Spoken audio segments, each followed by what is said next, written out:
y'all. Welcome to the Spiritual Speakeasy, where the bar is always open, the spirits are always served. Rock on.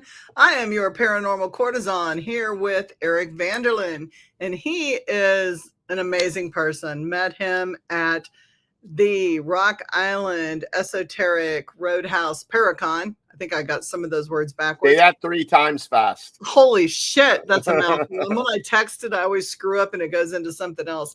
But amazing person has done some really cool shit, and he's going to talk about it tonight. There you go. Cool shit. I like me a badass speakeasy though. Yeah, you're on the spiritual. How do you get in there? To like a mirror portal type deal? Oh yeah, oh yeah. We call the spirits in with the whiskey and the liquor, and yep. Every one of them's How there. about that mirror at the Rock Island Esoteric Expo at the Devils on the Run? Get that mirror there. Yeah, that's very cool. That whole experience was super cool. Mm-hmm. I'm working with Candy. You know what? I better not say anything. I'll tell you off air. I'm working on a surprise with Candy. Woo! We get to be a part. Do we get to be a part? Oh, everyone will be a part of it. Yeah. I'll just say it could be some dueling dolls going on. That's all I'm going to say. Oh, so have you? I'm going to put you on the spot. You probably haven't had time. I have 2 dolls. I don't know if you've seen the TikTok out there, but I've got one that is extremely, I call her possessed, other than haunted, because she says really evil things, and she always says things like, "I'm going to eat your soul," and shit like that. My type of woman. Yeah, she's really good. So she comes on and her eyes changed colors on one of my second to last podcasts, and the viewers got to see it. Like, she shifted midway through, and somebody said, turn her like flat on the couch with her face down, and she got hella pissed, and like her eyes changed black, and she had dichromal pupils, and they're painted on. None of this can happen. Like, it was crazy. That is so cool. So I've got her, and then I've got one that I have an ancient entity in that I pulled through the Conjuring House mirror in the 1868. Is it 1868 Garnett House? Mm-hmm. I pulled through the mirror. It followed me home for 2 weeks, and I didn't know what to do with it. So what do we do when we're voodoo? We put it in a vessel. Like, okay, come on in. Like, let me just play with you. Come sail away. Come sail. Yeah, I don't bind. I refuse to bind ancient things that are older than me. So we contract. So she's contracted. Yes, Jim. Jim loves my dolls. They get on and they talk and they meow to the cat, and the cat meows back. And as we know, meows are not in the sound pool, but they are on mine. Oh, very cool. So what have you been doing since Roadhouse? Oh my God, my head's spinning right now. We're in the middle of spooky season. So what that means to me, it's nonstop events. So last week I did 3 events in 1 week: Wednesday, Friday, and last night. Whoa. One was at the old Davie Schoolhouse. That's in Davie, Florida. It's like near Fort Lauderdale, Florida. I don't know if anyone's familiar with the big hotel guitar looking thing at the Hard Rock. It's like down the street from that. You can see it from there, so it's pretty cool.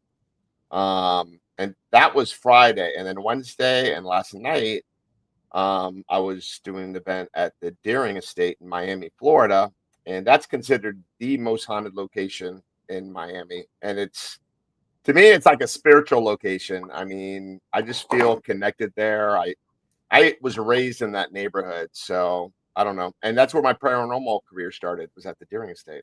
Woo! So you made a trip back. Well, I've been investigating the Deering Estate for well over 10 years, so I'm still there. Oh, cool. Yep. We find those places and we just keep going back. Yeah, I mean, it's funny. Like, people think, like, don't you get tired of going to the same place? No, it's different every single time. So Wednesday night we heard a disembodied voice at the Richmond Cottage at the Deering Estate. Of course, it happened after everyone left and we were packing up, but it was clear as day. And then the week before that, I was down on the first floor by the stairwell talking to the director, and I feel someone tug my sleeve on my arm, and I'm like, what the fuck? So I go upstairs and I set up all my equipment and I pull out my recorder and I do a quick EVP session. And I go, was someone trying to get my attention downstairs? And I got a Class A EVP saying, yeah, it was me. Oh, cool. And then last night, same thing. My sleeve got tugged again. We were doing our Delco experiment, the sensory deprivation, similar to the Estes method, but so that happened. And then I was feeling cold spots. So that is so cool. I love it when things go right and you actually get the response, and because sometimes Julie, it takes a while. no, Julie, for me, like I've been investigating these locations for so many years, and people may think it's crazy, but spirits are people. You talk to them like people. They're just body challenged, and over these years, like they know me. I go to a location and I can walk in there and I can like first EVP session, or I throw on the spirit box. I get my name called out. That's what I was going to ask you. Do they call your name? They know you in advance. Yeah. It was funny because we were in the Richmond Cottage last night, and I was in the kitchen, and before everyone got there, I wanted to set things up. And then in the kitchen, I was running a spirit box through a portal. And as soon as I turned it on, no lie, people are going to think I'm crazy. They said, "Hi, Eric." No. So it was just crazy. I mean, I love that. So do you get your name? My friends. Do you get your name called when you go places you've never been before? Yeah, I have several times. Man, I can't think of off the top of my head. I think at Waverly Hills, I got my name called out there. Broadhead, I got mine in the basement at Broadhead with the boiler, the janitor. He called my name like 4 times, and it was really weird. He mentioned a couple of family things that he should not have had any knowledge of. What do you call it? Ancient knowledge, whatever. Different people have different views on that, but there were a couple things that were dropped, names that were dropped, and some things that were said, and I was like, ooh, am I connecting the dots too heavy here? Just kind of funny you'd say my name and then you'd bring those people into it. Yeah, and speaking of boiler rooms, I did the private investigation at Rock Island, and I had the pleasure of starting out in the boiler room, and man, was it active. Like, they had a sold-out crowd, but like shit was going on. Like, okay, so the story, like if people aren't familiar with the Rock Island Roadhouse, it's in Rock Island, Illinois. It's in the tri-state area, the Quad City area. So it's like Iowa, Illinois, and I forget other states because I'm from South Florida. And anyway, it's right on the Mississippi River. So back during Prohibition, the mob pretty much ran that town. John Looney, along with what was the madam that ran the brothel? Helen Vandale. She ran the brothel, and she was feared as well. And from what I heard, even Al Capone went there a few times. Walked the halls. Yeah, and actually, he feared John Looney. So it was wild. We were in the boiler room, and supposedly Helen Vandale had an affair with the custodian in the boiler room. Imagine that. She did not like it when I said $60. Were you there? Were you at the private? I was the one that said $60. Oh, okay. Now I remember, because that whole weekend was a blur. That's right. Oh my God. Okay. Yeah, I'm the one that said, well, if you charge 40, I'll give you 60. And there was that get out. Yeah. Were you in the first group when we first started? I was in the last group. Okay. So it went back behind the boilers. Like, yeah. Right. So I was letting everyone do that because that's where she had her affair and with the custodian, and Candy was saying, like, back in there, they hear all kinds of noises and they get an angry spirit. So I don't know if I mentioned this to the second group, but there was a mom and this girl, I think she was like a middle school girl, and the mom was connecting pretty well with she had her name called out on the recorder. Ooh. And then we had her do the Delco experiment, and no, we didn't do the Delco because I didn't have the goggles. We did Estes. And everything she was talking about was like she was like reliving a moment of a prostitute back in that time. Oh, yeah. So when we switched groups, I went outside and I see them out there, and I went to, go talk to them. And the daughter got scratched. She had 2 scratches on her cheek Ooh. and 3 below on her neck, and she didn't want to go in there. So she was pretty startled. So I did message the mom like that Monday, and she said that they had an amazing time, that she was okay. So that was cool. I mean, for me, like getting the scratch on the face or neck, I wish for that sometimes. I know, like Joking, we're just like, joking. come Maybe not. on, come on.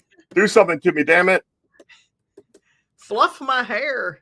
But you know what? I went into this thing, I was very skeptical of the paranormal. I mean, I used to be all into like, the unknown, UFOs, cryptids, Bigfoot back when I was a kid. And then the ghost hunters came out, and I was like, man, would I love to go like on an investigation to see if that's real. And the cool thing that I liked when they started out was like they would have an episode and they would say that from their investigation, they did not think that this place was haunted. So I like that was pretty cool. So that's how I started getting into it. So I was like all about the equipment. I'm not sensitive, nothing like that. And my first team I was with, I did not get nothing. I didn't get anything.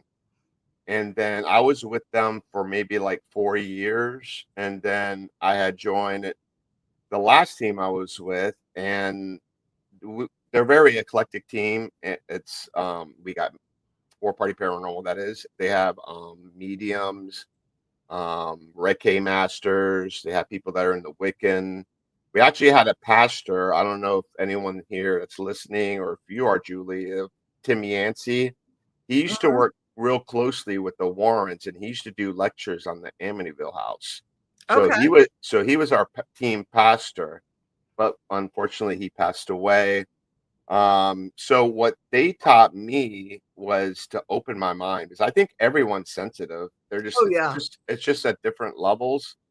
And I was as sensitive as a rock. And when we were going back earlier talking about getting name called, I think it's just like I'm like more like when I get there now, I'm not worried about equipment.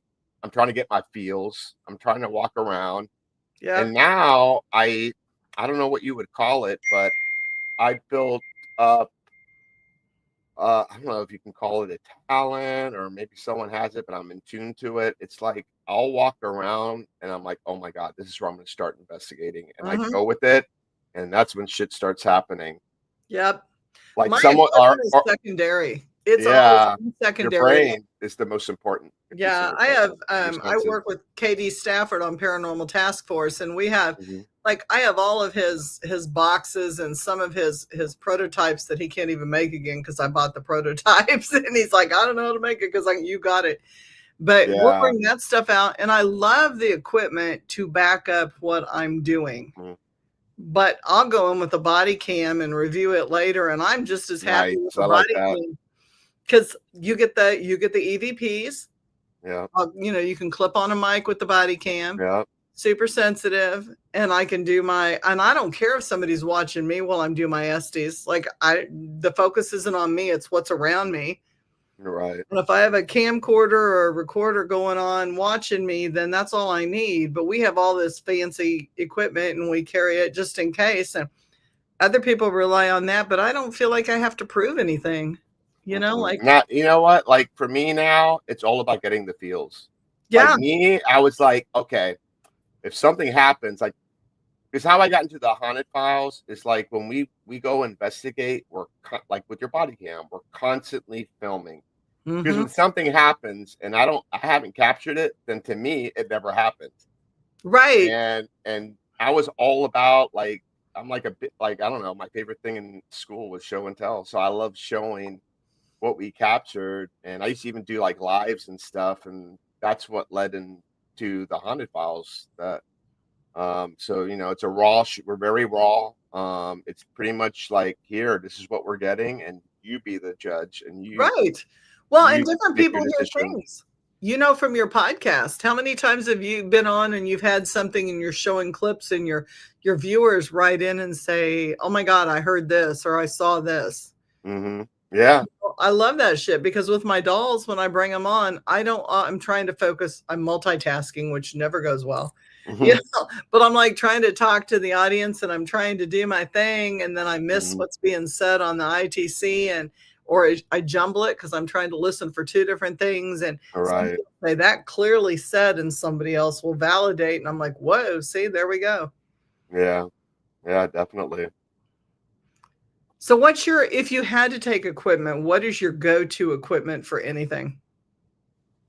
I gotta have a recorder because, if you capture a really good, like Class A EVP, like how can you deny it? Like to the point where someone's gonna be like, oh, he did that. That's fake, So like I also like when I'm doing an EVP session, I'm like holding the camera and I'm showing people how I'm putting it down. I'm pressing record. I'm pressing stop. Like I'm not like messing around with it and trying to manipulate it or had previous recording. I'm letting you see. So what you're doing. Yeah. So we're not like on the Haunted Files, we're not over dramatic. We don't like start running away from demons and shit like that. Oh my God, I hate that shit. Oh my God, yeah. what was that? And you know what? It's like you don't have to do that. I mean, if you're good at investigating and basically if you're really good at connecting people and you're a good people person and people generally like you, you're like honey. You're gonna attract a ton of ghosts. Sure. Yeah. Yeah, well, it was so funny when we went to the 1858 or I'm bad with dates, 1868 Garrett House. We were like the doll, like there were three of us, and the owner used to work with Ghost Adventurers, and he's used to people jump scaring and screaming and doing that kind of shit. And we've done this for 15 years. You're not going to get that unless somebody shoves us and we're ready. You know what? I can't. Like, if something happens, like if you saw like if you saw other shows or maybe YouTube, you're gonna see people jump in saying "Holy shit!" Oh, they do. Everybody does. That's normal to me. I'm used to that. But like me, like laugh it off. we had this doll. Like seriously, two of us out of the three had body cams on, and this dog goes flying from a bookshelf, does his flying leap halfway, 3/4 across the floor, and lands. And I'm like, and he jumps back and kind of yells, and I'm like, what the fuck, man? Did anybody get that on camera? And all of us are like, nope, we just shut him off. I got a really good story for you. Just like flashed in my head when you said that. So we used to investigate this abandoned prison out in the middle of Florida called the Belglade Correctional Facility. And I swear to God, I always, whenever I go to like Waverly Hills or South Pittsburgh Hospital or St. Augustine Lighthouse, something well known that's known to be haunted, I always compare it to this place because this place is like one of these. It's like tied for one. And I'll tell you the other one. You'll probably like that one too. But it's tied for one. It's like the most haunted location. So the funny story is, our co-founder Scotty, Marla Scotty Burns, she was a badass. She passed away cancer. But she was like, I don't know, like 6'3". She had long red hair. Whoa. She rode Harleys. She used to be a bouncer at a bar. So she don't take shit from nobody, not even a ghost. So it's funny, like when we investigate, she's the one that's getting fuck yous and bitch and stuff like that. And she's like, bring it on. I don't care. So the first time we went to Belglade, we went into one of the cell blocks. I think it was cell block B. And, we're walking around. And another thing about Scotty being a badass is she has her guns permit. So she's always carrying wherever we go, just in case. And we were walking around and there were these owls. I swear they were like, but they were humongous. I swear they must have had a wingspan of like longer than my arms put out. Well, no, maybe like about the same width of my arms put out. They were huge. And one of them like popped out and she freaked out. She went back. She started backpedaling. And the first thing she did was pulled out her gun. I could not stop laughing. It was hilarious. Oh my God. At MSP, they had a creeper in the This was in Oh, I got a creeper Solitaire. story for you. Yeah, it's in Solitaire in the hole, and it's all limestone. And nice. I worked so the backstory is I worked at JCCC like a year after it opened. So J Trip was the new MSP. So I had the old hats that went from life at MSP to life at JCCC, which was a level 5 prison and intake. And so like going into those kind of cells don't bother me at all. And I'm always like, hey, I'm the night nurse. I'm here. I got my Skittles. We're ready to party, because nurses have a reputation on night shift in prisons. And so like, I'm just rolling with that. I'm the trigger object. And we're doing this shit. And it's really funny. Like all of a sudden this bat comes, and I'm not bugs and bats. Like, and I had my hair tied up so it wouldn't get pulled. Wouldn't get caught on my equipment, wouldn't get caught. So if it did get yanked, I knew it was paranormal and not my equipment. Was tied up in this bat. Huge. I want your hair, by the way. It's real. I want that. It's real. 15. How long would it? How long? 15 years I got to wait to grow it that long? And I cut off 8 inches because I'm a nurse, and it touched the toilet, and it was like, oh man, so I had to cut it off. Yeah. My hair will be white, so it won't be a problem. I can just dye each strand. Yeah, cool. It's yarn. You just use yarn and wrap it, and you change. Oh, that's yarn? That's yarn. Yeah, my dreads are like that. Yeah, my dreads are underneath. That's real hair. All this is real. Cool. Yeah. I'm wearing glasses, but my eyes aren't that great. I was like thinking that each strand was like. Oh no! So I started out with my hair super short. You're probably thinking about that. That could be something. Couple inches long and spiked and bleached blonde, and I had yarn dreads made with just yarn weave, and my hair dreaded into it. So 15, and we used to comb it out. So this has been like cool. 15 years of non-combing. Very cool. Yeah, but a bat flew over and caught my hair, and I screamed like a little bitch. It was terrible. I was so embarrassed. Like I ducked and covered and screamed.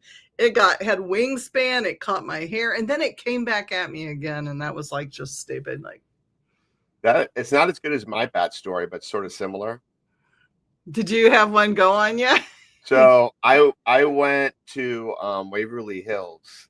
And like their big thing is creepers. They see creepers like crawling on the ceiling and the walls. So like we're from Florida, so we have little teeny fruit bats. So I'm going up the hallway, and I'm only with IR, so I'm looking through my viewfinder, and I'm with one of my team members, and I'm like, look at the bats, look at the bats. And I thought it was like so cool, but like they were just like, floating, just like floating around like nothing. So I think we were on the 4th floor, and I walk, it was coming up the stairwell, and I take one step into the hallway, and I see this huge shadow figure go right before my eyes. And it was weird. It was like sputtering, but it was going really fast. And I see, I don't remember what color the eyes were. But like, I'm like, oh my God. I screamed. I'm like, holy motherfucker. And like our team members up on the top floor could hear me. And they're like, oh my God, what's going on? I've never heard Eric scream like that, because I don't. And I'm like, I saw a creeper. I'm like, I can pack up all my shit and go home now. I'm like done here. And like, I had all these ideas, and like we were gonna do like an experiment and all this stuff that I had planned out that we were gonna do, but no, I saw the creeper. I don't have to do that shit anymore. So I'm telling everyone, I'm all excited. The next day I review the footage, and it's 2 bats flying like upside, like sideways. So it looked like a huge like blob. And the reason why it was sputtering is because their wings. So that's funny. But man, I didn't know they could move that fast, and they were that big. Yeah. So I was like, but yeah, that's my bad story. And you know what the weirdest thing is after I told everyone, I went back to the 4th floor to do an EVP session at the nurses station. And I asked a question. I go, that thing that I just saw, was it human or inhuman? So I play back my recorder, and before I even said the question, it goes bat. And then after the question, it goes bat, bat, like, you idiot. It was a bat. How wild is that? And you're like, oh shit. I know. And then like years later, my buddy was like, because we always show that it's a funny video. It's like under night vision. And my buddy was like reviewing it again. And we had noticed, like, have you ever been to Waverly Hills? I have not. It's on my bucket list for next year. So it was a tuberculosis hospital, and I believe 60,000 people died there. They were dying daily. So they like built this body chute so they didn't have to show the patients and ruin the morale of all these people dying daily. But they thought like the cure for tuberculosis, or one of the cures, other than like cutting up open your chest or putting blocks on your chest or whatever they were doing, those crazy experiments. But they thought that if you got sunlight and fresh air, that would help. So like there was like a screened in balcony all along the front, and behind the balcony are the patients' rooms. And then there's the hallway that goes all the way down, like, the whole facility. So that's where the bats went by. Yeah, so my teammate Mike, he's like reviewing it and noticed that right out where the patio is, just outside of the patient's room that you can see through from the hallway, there's like a little opening. You see like a head peep with two red eyes, and then it goes back like that. So that was pretty wild. We have had a real small hospital in California, Missouri, just a rural hospital that at one time was a TB, like a small TB facility asylum. And we had the luxury because somebody knew somebody, and we got to go in and do a photo shoot in there. It had been a crazy lady. That's all I'm going to say. A crazy lady bought it, and she tried to run ghost tours through it, and she lied and made up a whole bunch of crap. Don't lie, people, and make up stuff. The ghosts will come. You don't have to make stuff up.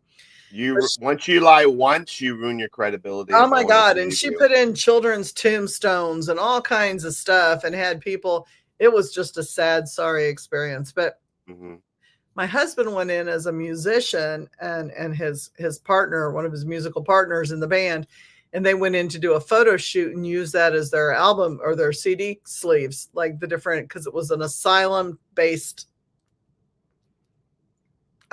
prog music. Like it was all the lyrics were based on different. I want to be friends with you.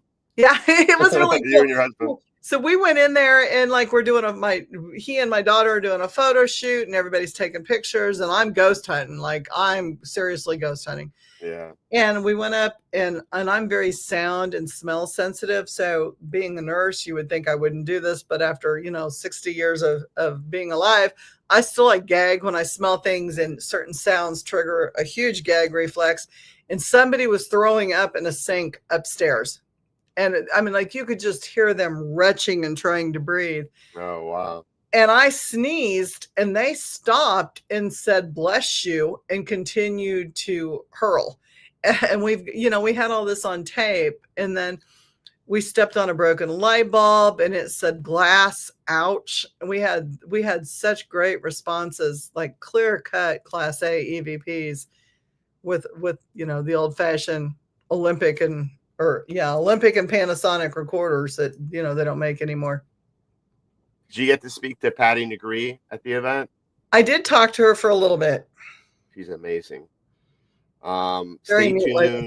Stay tuned for a future episode on the Haunted Files with Patty Negree. Oh, very cool. We were up there, we filmed an episode while we were up there with her.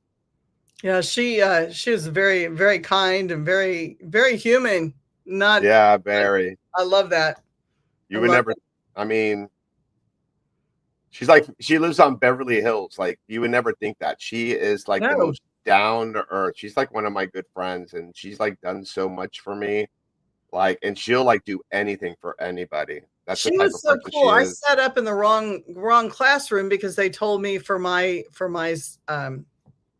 education thing that, our slot that the public comes into, they said, oh, you'll have a big screen and a audio visual plug and all that kind of stuff, HDMI. And so I went into the wrong room. And she's like, no, you're set up already. I'm like, oh shit, I'm in Patty's room. Like, let me just move my stuff. It's okay.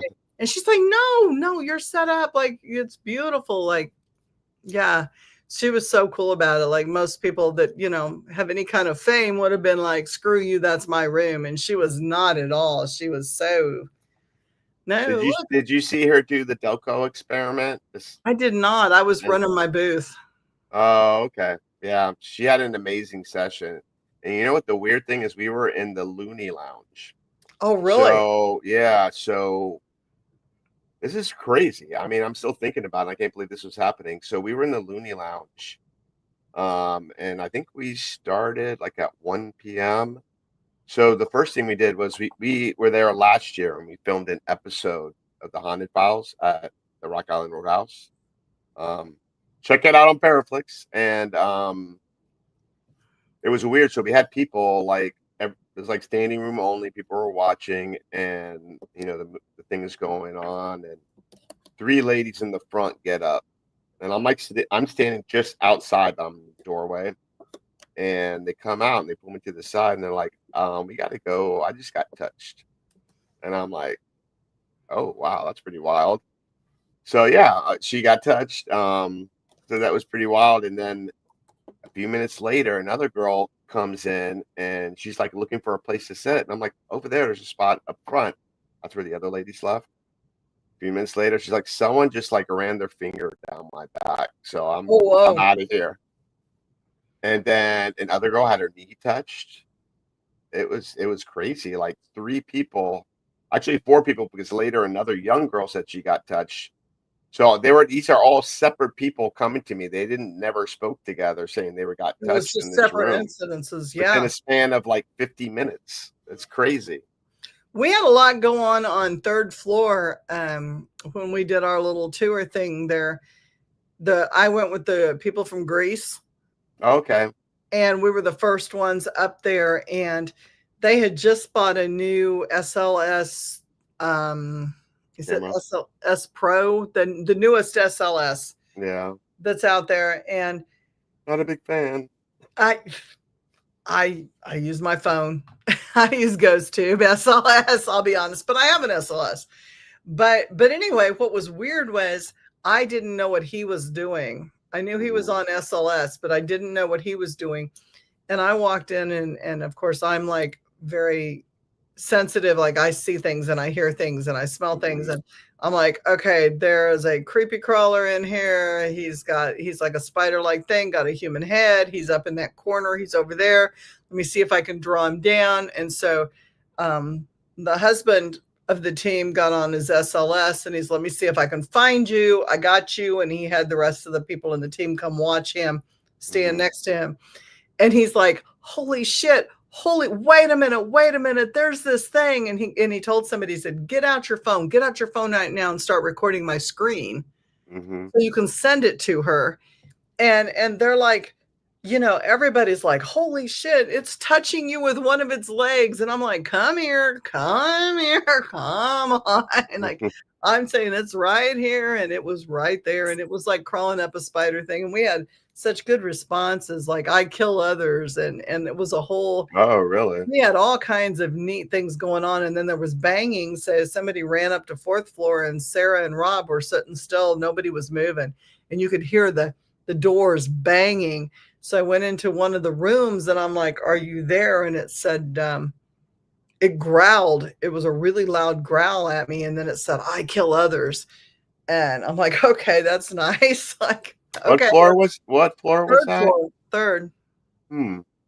Because we heard a growl too. I don't know if it was in the group that you were in or the previous one. In the basement?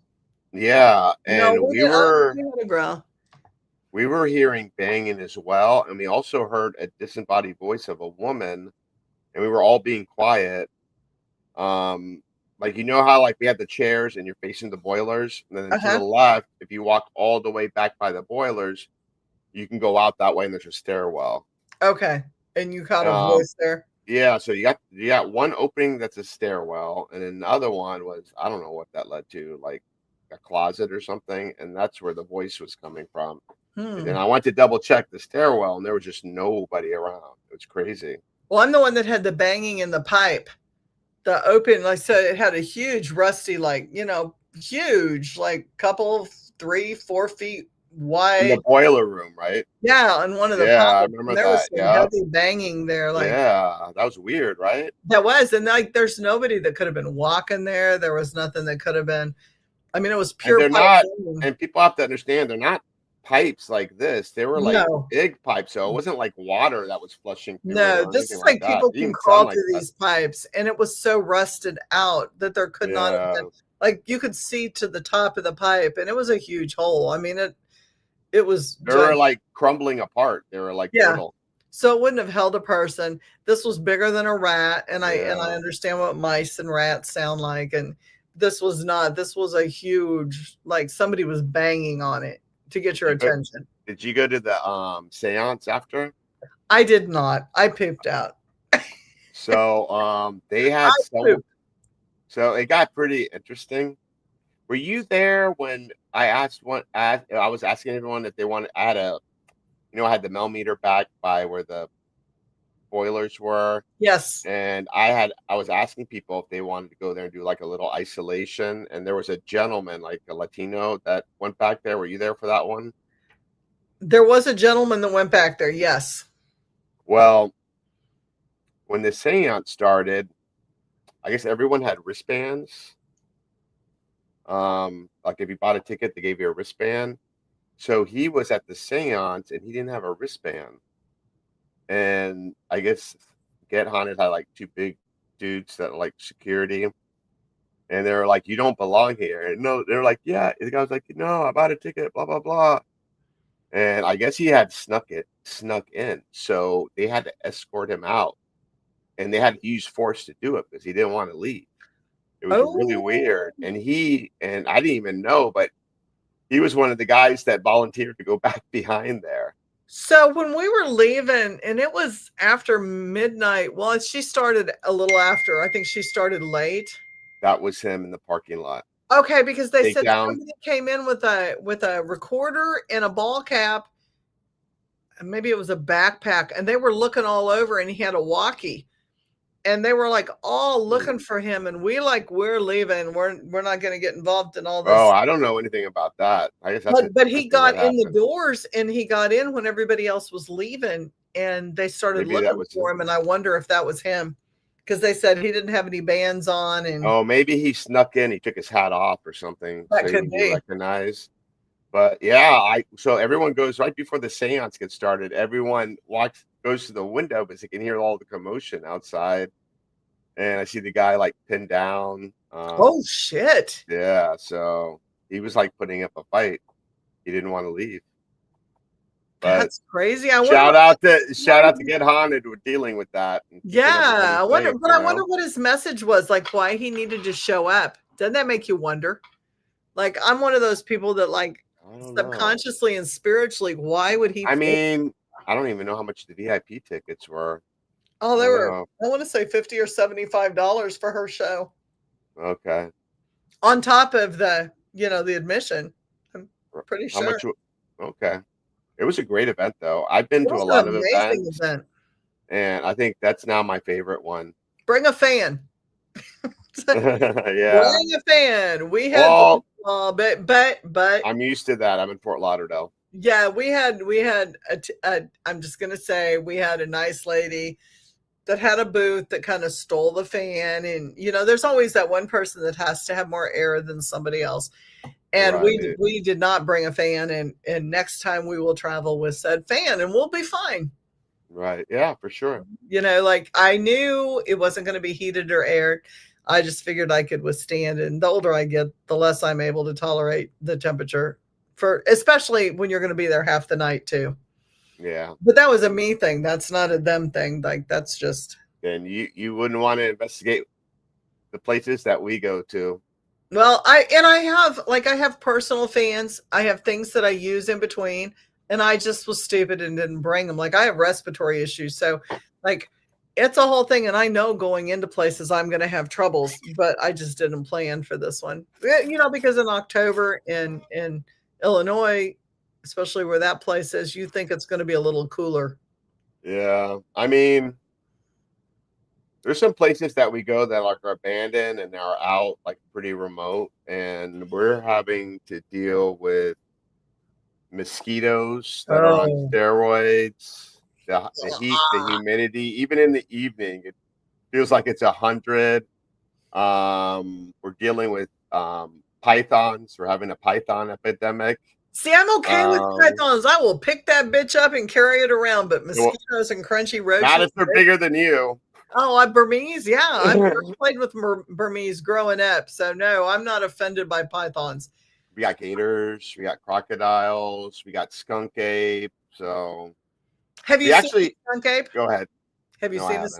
I've been to skunk ape headquarters quite a few times. I was planning on going in on a skunk ape expedition. I'm still working on that though. That would be fun. Yeah, I was going to do an event down there by the skunk ape headquarters with one of my friends they call him Bigfoot Stacy Brown. He does a lot of Bigfoot research, and his team is Outcast Paranormal. And I believe his dad was very well known in the like Bigfoot Sasquatch research, so he's very knowledgeable. So we were going to do an event there, and there's like a cabin out there that's active. So he was going to make it a Bigfoot / paranormal investigation event, and I was going to do the paranormal part, and he was going to do the Bigfoot part or the skunk ape part. I don't know about skunk ape though. I mean, I don't know. Some people say like Bigfoot, Sasquatch. I don't know, skunk ape. Like they go into different dimensions. That's why they can't be found. I think so. I think they're all like portals. I think they're all elementals that cross portals and cross dimensions. Well, I have a good friend of mine, Jessica. Oh my God, she's a good friend of mine. I can't remember her last name. It'll come. But anyway, she's in Georgia, and they've discovered a portal that Bigfoot goes through up in the Georgia mountains. Yep. And I'm like, Jessica, come on, really? Well, that's how he does. And she's like, no. She's like, you come and I'll show you. And I'm like, okay, I want to see that. So one of these days I'll do that. Yeah. No, I really believe that. I have when I drop into a sleep pattern and I spin and I'm going into that theta and then I'm leaving theta and I'm dropping into deep sleep.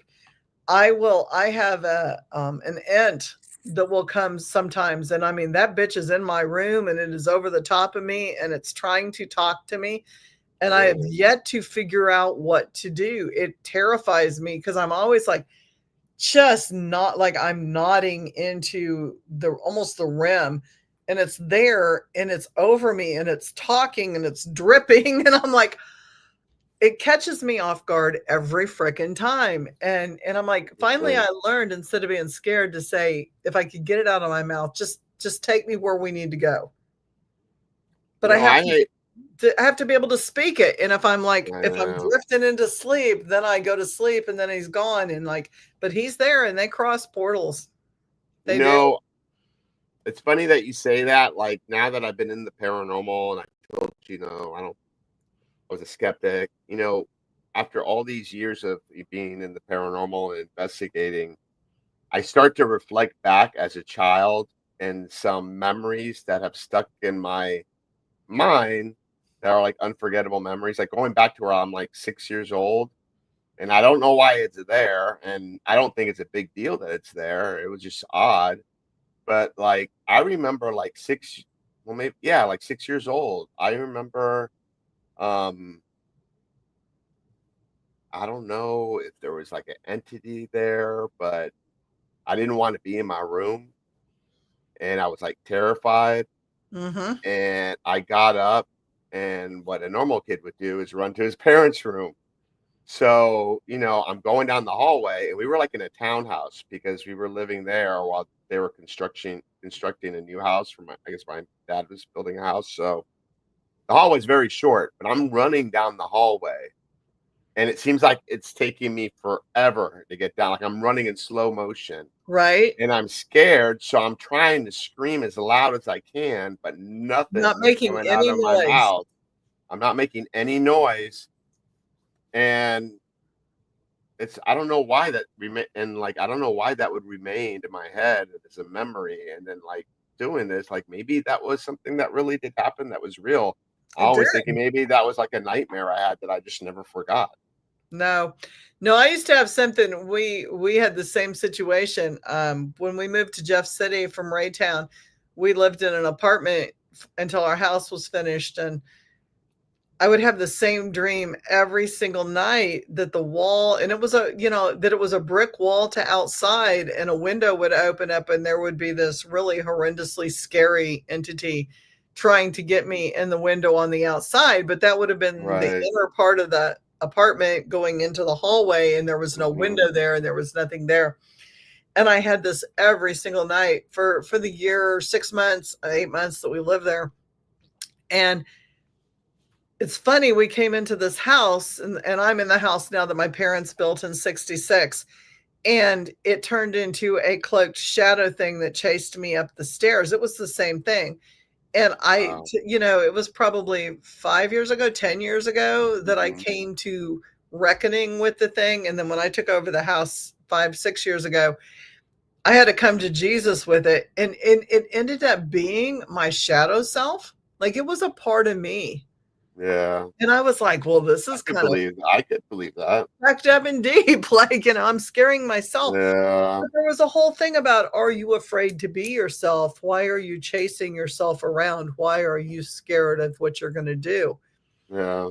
And he and I sat on the steps one night in my dream world. And like I'm one of those that, we had deep talks.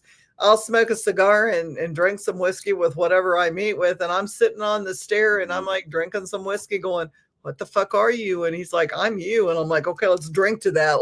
Let's shit out now. Cause I'm really tired of running up the stairs. Like Well, this is you getting got old. you got a bestie that knows you more than anybody, right? That's right. Well, and my grandson, who's 12, I mean, he says the same thing. What is that downstairs that tries to chase me up the Oh, stairs? that's me.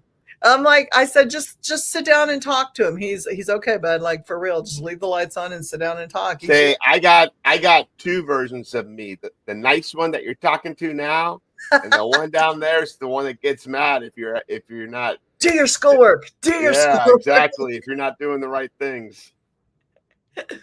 So this is related to this. This is a really stupid question. Do you like look under beds and look in closets? Because I won't. To this day, I still won't look under beds and look in closets. They freak me out. I would do it. When I was a kid, I used to do it before I went to bed. But the one thing I wouldn't do, I wouldn't look under the bed after, or I wouldn't let anything hang in, like a leg or my hand, because I'm afraid something might grab it. So when you walk into a room to investigate, do you flashlight those areas before you go in? Like before you start setting up for EVPs and SDs or whatever? Because I do. Like I have to make sure there is nothing in the closet and nothing under Only if there's like critters. Like there's one location where it's a prime location for python hunters, so we have to. Oh, okay. Yeah. Yeah, because they'll come out. They'll surprise you. But Julie, I hate to say this, but I have my girlfriend here, and she's going to jump on a podcast on my computer at 8. Yes. So I have like a few minutes, but I would love to come back on. Understand. We will. I'm having so much fun. I don't want to leave. Damn it. I know. No, it's important. We all know. We've all been there. That's cool. I appreciate your time. Busy people. Yeah. Let me know when you want me to come. I love going on podcasts. And we want to come down to Florida. We've had some serious talks. Like we want to come join you in something. I want to do something serious. The number of people that want to film for, a few hours is high, but I want to get into some deep, dark shit and see what happens. Google the Devil's Tree, Port St. Lucie. Okay. And you're gonna read up on some dark shit. What? What? We can talk about that on a future episode of yours. Let's do it. I will read up on it. Let's do it ASAP. Just let me know. I will do it, and we'll plan, and we'll get off here. Sundays are good for me. That sounds good. let's get together and we'll talk off scene. We're going to go ahead and end this early tonight. Thank you guys so much for the viewers and everybody who's responded. Love you guys. And I know so many of you guys are cooking Sunday dinner and you watch later. And I so appreciate you guys. Thank you, Eric. Oh my God. I'm going to stay for 3 hours next time just to make it up. God damn it. Let's do it. Let's do it. And I will look that up. And I'm so blessed to have you on. And everybody have a safe, healthy week. Thank y'all. I'm going to go ahead and end it, Eric, so your girlfriend can get on. Right. Good night. Night, you guys.